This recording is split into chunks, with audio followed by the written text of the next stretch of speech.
ছোটোর থেকে আমার মনে একটাই প্রশ্ন, মুড়ি ঘন্টর মধ্যে মুড়ি কেন নেই? সেই উত্তর আমি আজ অবধি পাইনি। চলো আজ আমি তোমাদের সাথে শেয়ার করব মুড়ি ছাড়া এই মুড়ি ঘন্টের রেসিপি। তোমরা কিন্তু দেখে জানিও অন্য কোনো রকমভাবে তোমরা এটা বানাও কিনা, আর একদিন এইভাবেও ট্রাই করে দেখো, ভীষণ টেস্টি হয় খেতে। একটা কড়া গ্যাসে বসিয়ে গরম করে তাতে আমি বেশ খানিকটা সর্ষের তেল দিয়ে গরম করে নিচ্ছি। আর আগের থেকে একটা মাছের মাথাকে 4 টুকরো করে ধুয়ে নুন হলুদ মাখিয়ে রেখে দিয়েছিলাম, সেটা এই গরম তেলে দিয়ে উল্টে পাল্টে 2 পিঠ খুব ভালোভাবে কড়া করে ভেজে নেব। ভেজে তুলে রাখছি। মাছের মাথাটা ভাজার সময় অবশ্যই একটু ঢাকা দিয়ে দেবে, কারণ মাছের মাথা ভাজলে খুব বেশি তেল ছিটকায়। আর যে কোনো রকম মাছ ভাজার সময় চেষ্টা করবে গ্যাসের ফ্লেমটা সবসময় হাই রাখার। মাছ ভাজা হয়ে গেছে, ভেজে তুলে নিয়ে ওই তেলেই আমি দিয়ে দিচ্ছি 1 চামচ গোটা জিরে, 2 থেকে 3টে গোটা এলাচ, 1 টুকরো দারচিনি আর 2টো তেজপাতা ফোড়নে দিয়ে 1 মিনিট মতো নেড়ে নেব। এরপরে আমি দেব একটা মিডিয়াম সাইজে স্লাইস করে কেটে রাখা পেঁয়াজ। মিনিট 2-3 নেড়ে পেঁয়াজের গায়ে একটা গোল্ডেন কালার আসলেই উপর থেকে দিয়ে দেব ডুমো ডুমো করে কেটে রাখা মিডিয়াম সাইজের একটা আলু। আলুটা দিয়েও মিনিট 2-3 মতো নেড়ে নেব।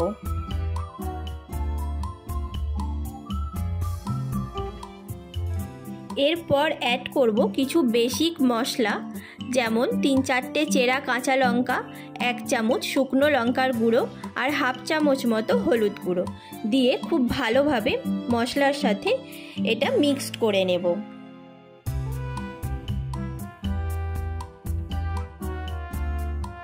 মশলা কষানো হয়ে গেলে মশলার থেকে তেলটা ছেড়ে দিলে আমরা 1 কাপ গোবিন্দভোগ চাল দেব। চালটা আমি আগের থেকে ভালোভাবে ধুয়ে পরিষ্কার করে রেখেছি।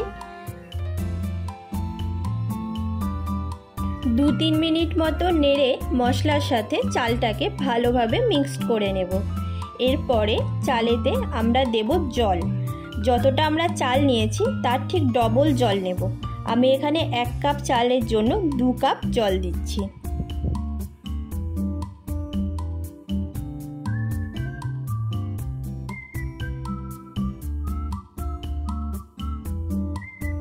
স্বাদ মতো লবণ দিয়ে 4 থেকে 5 মিনিটের জন্য ঢাকা দিয়ে দেব।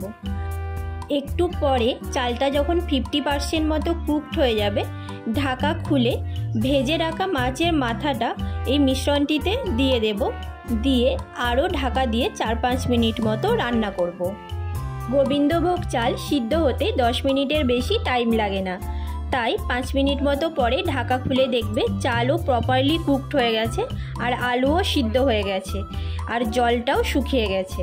এরকম সময় একটু নাড়ানাড়ি করে স্বাদের ব্যালেন্সের জন্য সামান্য চিনি ওপর থেকে ছড়িয়ে নামিয়ে নিলেই রেডি আমাদের আজকে টেস্টি মুড়ি ঘন্ট। মুড়ি ঘন্ট খুব কমন একটা রেসিপি, তোমরা হয়তো সবাই কখনো না কখনো বানিয়েছো। একদিন এইভাবে ট্রাই করে দেখো, খুব টেস্টি হয় খেতে। আশা করছি তোমাদেরও ভীষণ ভালো লাগবে। যদি তোমরা মুড়ি ঘন্টটা একটু গ্রেভি টাইপের বানাতে চাও তাহলে জলের পরিমাণটা একটু বেশি দেবে আর নুনটাও সেক্ষেত্রে একটু বেশি দিতে হবে। আমি তো সবসময় এরকমই বানাই আর আমার তো এটাই বেশি টেস্টি লাগে। থ্যাংক ইউ ভিডিওটা লাস্ট অবধি দেখার জন্য। ভালো লাগলে অবশ্যই লাইক কমেন্ট করো আর আমাদের channel the second wife subscribe করতে কিন্তু ভুলো না, এরকম আরও অনেক ছোট ছোট ঘরোয়া রান্না দেখার জন্য। Thank you.